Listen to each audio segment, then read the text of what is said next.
今天我们来做一次发酵的豆沙包。300克普通面粉里面加入1克盐，10克白糖，再准备150毫升清水，加入3克酵母，搅匀。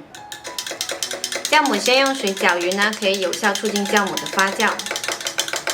然后加到面粉中，揉成光滑的面团。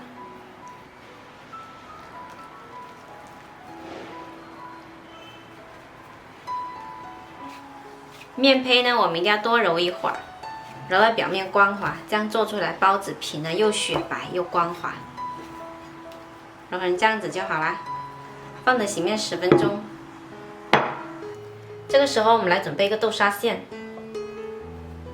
300克豆沙呢，我们给它分成12份。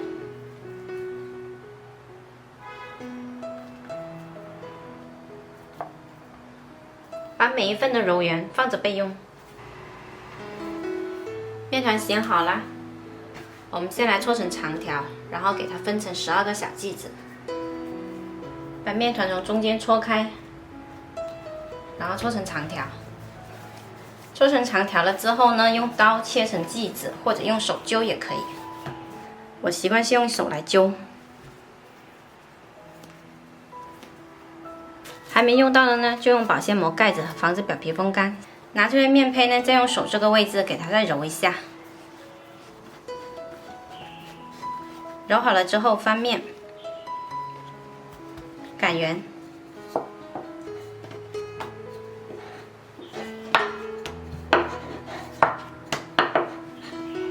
再把边上再擀一下，边上擀薄一点，这样就好啦。拿一个豆沙馅放在面胚的中间，用虎口的位置慢慢的往上收。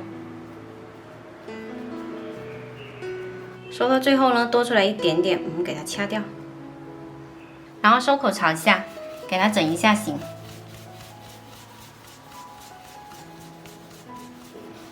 这样就好啦。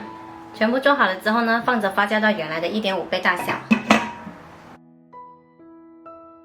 我发酵了40分钟，现在大小呢看起来比原来的大了1.5倍。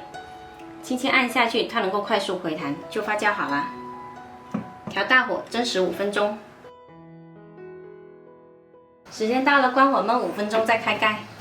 好啦，我们的豆沙包可以出锅。